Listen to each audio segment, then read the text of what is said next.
Dr. Narendra Yadav ji, I am in the same position. You have only 2 minutes. What do I do? You are such a learned person and you may have to speak a lot of things. What do I do? You speak, you take in 5 minutes, 5 minutes you finish your speech. Okay. Yeah. No, I also know the compulsion. What to do? He's a experienced learned person. Yeah. Thank you, Deputy Chairman, sir. Yeah. This subject is very close to my heart, sir. I know that. That's why I said I am apologetic.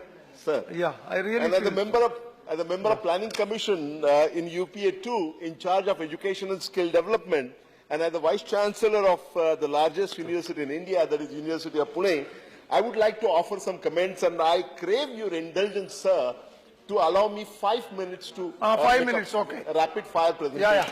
5 minutes I am allowing. Okay. Yeah. Sir, at the very outset, I would like to commend Honorable Minister of HRD, Shri Javadekar, for bringing this document for discussion in the House. That said, it may be noted that this is not the draft New Education Policy 2016.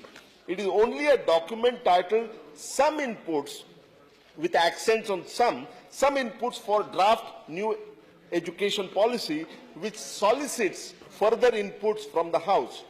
This input draft apparently is based on an expert committee report, which in turn was based on extensive countrywide consultations.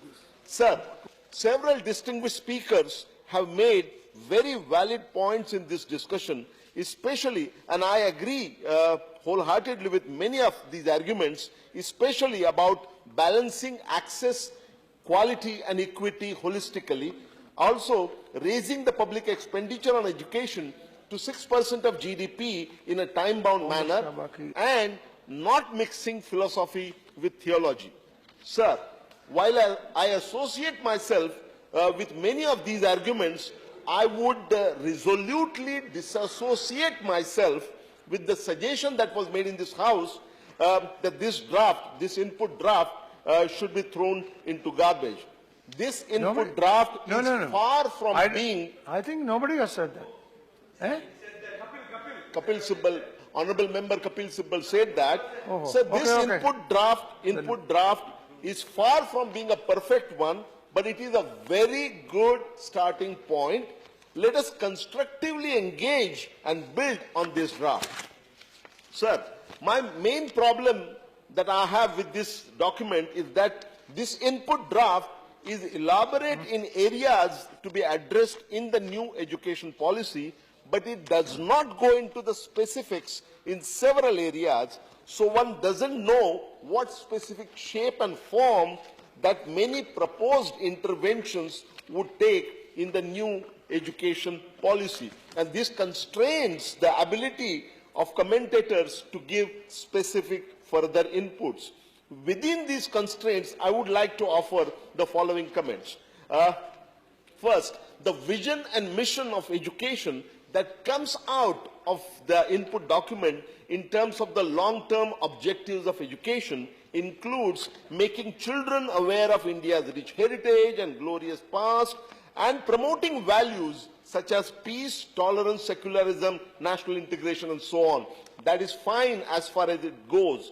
But I am indeed appalled to find that the input draft seemingly does not include the values of social justice, equality, and egalitarianism, which is enshrined in the Indian Constitution.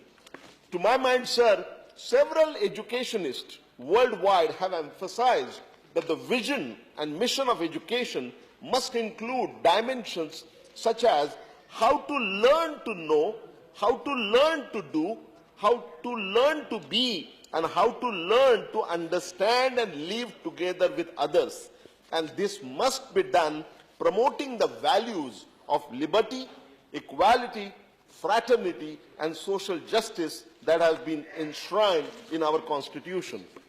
Sir, it took us 60 long years to operationalize the directive principle of state policy in respect of providing free and compulsory elementary education and free and compulsory elementary education for all children between the ages of 6 to 14. The Constitution, we gave ourselves the Constitution in 1950, and the Right to Education Act came in 2010. That was 60 long years. And it was indeed a landmark legislation that we are all proud of.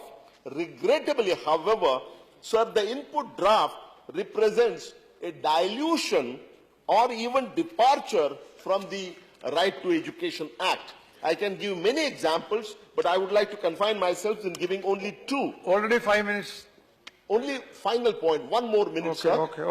Okay. The two very obvious departures or deviations from the Right to Education Act. One of them is that the draft new education policy, I mean, whatever input draft is there, it recommends the introduction of flexibility in the Right to Education Act and suggests that norms could be recalibrated to suit the local conditions. I think this is a direct assault on the very essence of the Right to Education Act.